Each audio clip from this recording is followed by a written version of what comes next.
আমাদের শায়েকের কথা বলার পিছনে এত দলিল যা আমাদের 14 গোষ্ঠীও দিতে পারবে না। কই তোমার শায়েক তো এখনো পর্যন্ত একটা দলিল দিতে পারেনি যে রাসূল 40 বছর আগে নবী ছিলেন না, 40 বছর পরে তিনি নবুয়ত পেয়েছেন। কথা বলে না কেন?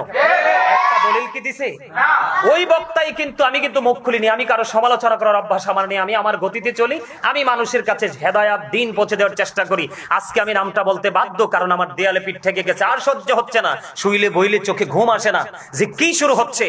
গিয়াসউদ্দিন আত-তাহিরি সাহেবের পড়াশোনা নিয়ে সার্টিফিকেট নিয়ে ওই বক্তা কথা বলেছিল, যদি কামেলের সার্টিফিকেট দেখাতে পারে তাহলে সেই বক্তা নাকি মাঠে ওয়াজ করবে না। গিয়াসউদ্দিন আত-তাহিরি সাহেব বাপকা বেটা, সাথে সাথেই কি করেছে, তিনি ওনার সার্টিফিকেট গুলো আপনার অনলাইনে সাবমিট করে দিয়েছে। তোমার মুখটা কোথায় গেল?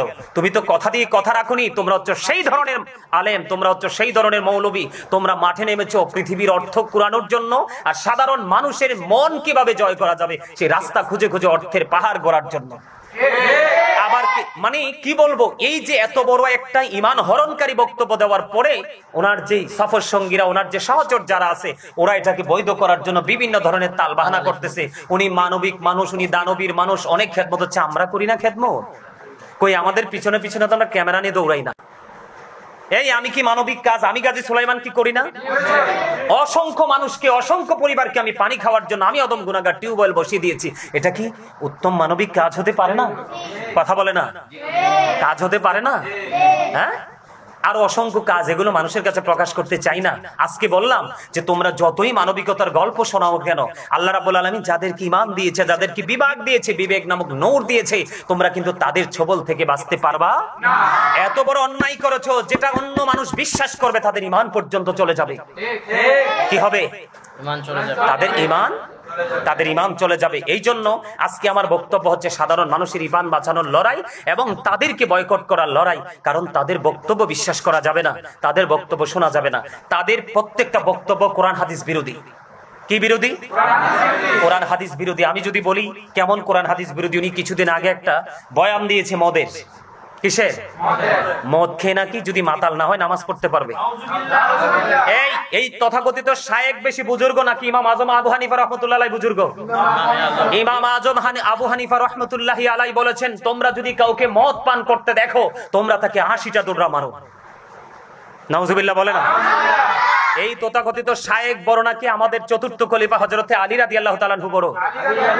আলী রাদিয়াল্লাহু তাআলা আনহু, যা সাহাবায়ে কেরামদের এত মর্যাদা, এত পাওয়ার, এত সম্মান, গাউসে পাক থেকে ধরে পৃথিবীতে যত আল্লাহর ওলি পয়দা হবে প্রত্যেকটা আল্লাহর ওলিকে যদি একটা পাল্লায় তুলে দেওয়া হয়, আর সাহাবায়ে কেরামরা যে ঘোড়া ইউজ করেছে, ঘোড়ার খুরার নিচের 3 আঙ্গুলের 1 চিমটি মাটি যদি একটা পাল্লায় তুলে দেওয়া হয়, সাহাবীদের ঘোড়ার খুরার নিচের 3 আঙ্গুলের 1 চিমটি মাটির ওজন ভারী হয়ে যাবে। সুবহানাল্লাহ। সেই হযরতে আলী রাদিয়াল্লাহু তাআলা আনহু তিনি বলেছেন, হযরত আলী রাদিয়াল্লাহু তাআলা আনহু তিনি বলেছেন, কোন দরিয়ার মধ্যে যদি একটা ফোঁটা মদ পড়ে, এই দরিয়ার পানি শুকানোর পরে যদি মিনারা তৈরি করা হয়, আমি সেই মিনারায় দাঁড়িয়ে আযান দিব না। এই দরিয়ার পানি শুকিয়ে যাওয়ার পরে যদি সবুজ ঘাস জন্ম হয়, এই ঘাসগুলো আমি কোনোদিন আমার পশুকে খাওয়াবো না। মদটা এতটা নিকৃষ্ট। এদিক দিয়ে আল্লাহ কোরআনে কি বলেছেন? ইন্নামাল খামরু ওয়াল মাইসিরু ওয়াল আনসাবু ওয়াল আজলামু রিজসুম মিন আমালিশ শয়তান। মদ, জুয়া, মূর্তি, ভাগ্য গণনা এগুলো ঘৃণ্য বস্তু, শয়তানের কাজ। এখন শয়তান কি ইমানদারদের বন্ধু না শত্রু? শয়তান is the eternal enemy of the believers. Allah রাব্বুল আলামিন বলেছেন শয়তান মানুষের প্রকাশ্য দুশমন। তাহলে আমরা কি শত্রুকে ফলো করব? আল্লাহ নিজে বলতেছে, দেখো তাদের দূরদর্শিতা, তাদের কত অন্যায়, তাদের বক্তব্য কতটা ইমানের বিপক্ষে চলে যায়। তাদের বক্তব্য বনে প্রাণে যে বিশ্বাস করবে, আমি আমার দর্শক যারা আছেন, যারা আমার ভিডিও শুনেন, যারা আমার শত্রু, তাদেরকেও পায়ে ধরে বলবো, আপনারা আজকে হয়তো বুঝবেন না, আপনারা কিন্তু 2টা চোখ খাটার পরে ঠিকই বুঝবেন কত বড় যন্ত্রণার জায়গা আপনারা দাঁড়িয়েছিলেন। কথা ঠিক না? ঠিক কথা কি ঠিক না? এই যে তিনি মদকে বৈধ করতে চেয়েছেন, নামাজের মতো এত বড় পবিত্র, আল্লাহ রাব্বুল আলামিন বলছে না মদ কি নেশা জাতীয় জিনিস না? আল্লাহ রাব্বুল আলামিন কি নেশাকর অবস্থায় নামাজ পড়তে নিষেধ করছে না? কথা বলে না? নিষেধ করছে। তাহলে তোমার মতো শায়েক মদ খার, এতে কি হয়েছে জানো? তোমরা তো বুঝো না, আমরা এগুলো অবজারভেশন করি। এতে একটা মজার জায়গা হলো কি, উনি মানে যুব সমাজ যারা নেশার দিকে আসক্ত, উনি তাদের মনে একটু জায়গা করতে চেয়েছে। কি করতে চেয়েছে? তিনি তাদের মনে একটু জায়গা করতে চেয়েছে, কারণ তাদেরকে দিয়ে কিন্তু যেই কোনো লোককে শুট করানো যায়, তাদেরকে দিয়ে কিন্তু মাতাল করে যেই কোনো লোকের হাত কেটে নিয়ে যাওয়া যায়। তো ও তো বুঝতেছে না, ও তো সরল মনা মানুষ। এটা হচ্ছে তাদের একটা অপকৌশল। আরেকটা বক্তব্য হলো, উনি তো আজ সুন্নাহ ফাউন্ডেশন নাম দিছে। সুন্নাহ মানে কি? সুন্নাহ মানে হলো রাসূল শুরু থেকে শেষ পর্যন্ত আমাদেরকে যা কিছু দেখিয়ে গেছেন, এগুলোকে মনে প্রাণে বিশ্বাস করে বাস্তব জীবনে বাস্তবায়ন করার নামই হলো সুন্নাহ। সুন্নি জামাত মানি এটা। এখন তিনি আস-সুন্নাহ ফাউন্ডেশনের মানবিক কাজগুলো দেখেন কোরআন হাদিসের কতটা বিপক্ষে। তিনি আস-সুন্নাহ ফাউন্ডেশন নামে সংগঠন তৈরি করে তিনি নারীদেরকে ঘর থেকে বের করে নিয়ে তিনি কর্মসংস্থানের ব্যবস্থা করে দিচ্ছে। নাউজুবিল্লাহ। আবার ওনার সাথে যারা শিশু শায়েক আছে, কি আছে? শিশু কচি শায়েক আছে, দেখতে মোটা সোটা, কিন্তু আমার কাছে মনে হয় বিবেক একেবারে কচি। কি শিশু আমি তাদেরকে শিশু শায়েক বলি। এখনো কোরআন কিতাব ভালো করে বোঝার মানে তৌফিক তাদের আল্লাহ এখনো দেয় না। দিবে কোত্থেকে? দিবেও না আমার মনে হয় ইহু জিন্দেগিতে, কারণ তারা আসলেই মূলত রাসূল বিদ্বেষী। এই শিশু শায়েক গুলো ওনারা এটাকেও বৈধ বলে ঘোষণা দিয়েছেন। আর আল্লাহ কি কয়? অকরনা ফি বুয়ুতিকুন্না ওয়ালা তাবাররাজনা তাবাররুজাল জাহিলিয়াতিল। আল্লাহ রাসূল বলতেছে মহিলাদেরকে ঘরে থাকো। কোথায় থাকো? ঘরে থাকো। তোমরা ওই জাহিলি যুগের নারীদের মতো নিজেদের রূপটা অন্য পুরুষের সামনে কি করিও না, দেখাইও না, প্রদর্শন করিও না। তোমরা কি করো? গোপন রাখো। এখন তুমি আল্লাহ কইতেছে ঘরে থাকতে। আপনারা বলেন নারীকে কিন্তু শয়তান রশি হিসাবে ব্যবহার করে পুরুষকে ঘায়েল করার জন্য।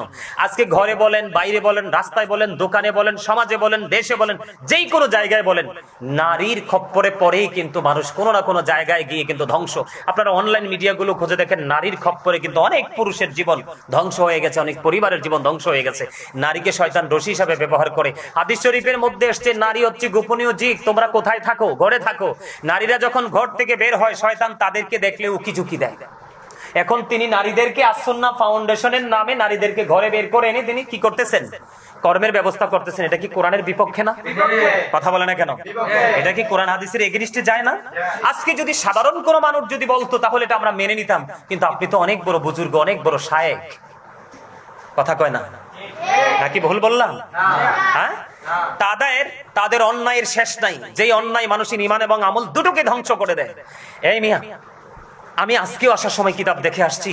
যদি কেউ আমার কাছে দলিল চাই, রেফারেন্স চাই, আমি একবার স্পষ্ট করে আমি দিতে পারবো ইনশাআল্লাহ। সেই ক্ষমতা আল্লাহ রাব্বুল আলামিন মদিনাওয়ালার সাদকায় দিয়েছেন। এখানে বিষয় হলো আরেকটা বিষয়, এই শায়েকেরা কিন্তু এখন নারীদেরকে কিন্তু নামাজ পড়ানোর নামে কিন্তু আরেকটা কৌশলে ঘর থেকে বের করে নিচ্ছে। নাউজুবিল্লাহ বলে না কেন? নারীরা, মহিলারা যাইয়া মসজিদে জামাত পড়বো, কি করবে? আরে জুমার দিনের মতো, জুমার নামাজের মতো গুরুত্বপূর্ণ ইবাদত আমাদের জন্য আর কিছুই নাই। নারী এবং পুরুষ সৃষ্টিগতভাবে যেমন আলাদা, শারীরিক গঠনও আলাদা, আমল আখলাকের ক্ষেত্রেও তাদের দুজনের পন্থাটাই আলাদা, ঠিক কিনা? নারীরা, পুরুষরা বাইরে বের হবে, নারীরা ঘরে থাকবে। পুরুষরা উঁচু গলায় কথা বলবে, নারীরা আস্তে কথা বলবে। কথা বলে না কেন? পুরুষরা নাভি বরাবর, নাভি থেকে নিচের অংশ ঢেকে রাখবে, আর মহিলারা মাথা থেকে পা পর্যন্ত ঢেকে রাখবে। এখানে কি পার্থক্য আছে না? পুরুষরা নিয়ত বাঁধবে। কি বাঁধবে? পুরুষরা নিয়ত বাঁধবে, তার মানে আমাদের হচ্ছে নিয়ত বাঁধা, আর মহিলাদের হচ্ছে নিয়তের নামে হাত রাখা। তাহলে পার্থক্য আছে না নাই? আরো জোরে।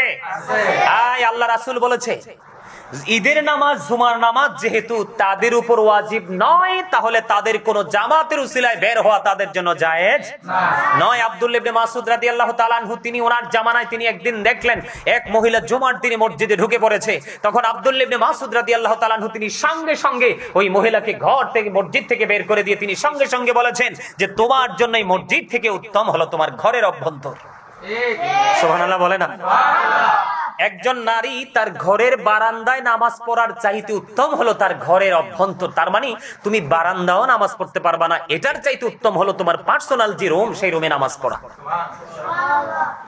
ওসামা ইবনে যায়েদ রাদিয়াল্লাহু তাআলা আনহু থেকে হাদিস বর্ণিত, তিনি বলেছেন আল্লাহ রাসূল বলে গিয়েছেন পৃথিবীতে পুরুষের জন্য নারীদের চাইতে আর কোনো ফিতনা, তিনি এর চেয়ে ভয়ঙ্কর আর কোনো অভিশাপ বা ফিতনা তিনি রেখে যায়নি। তাহলে আপনারা মনে করেন যেই নারী ঘর থেকে বের হয় আর তারা তো ফিতনা, এই যে শায়েকরা ওরা কিন্তু ফিতনা।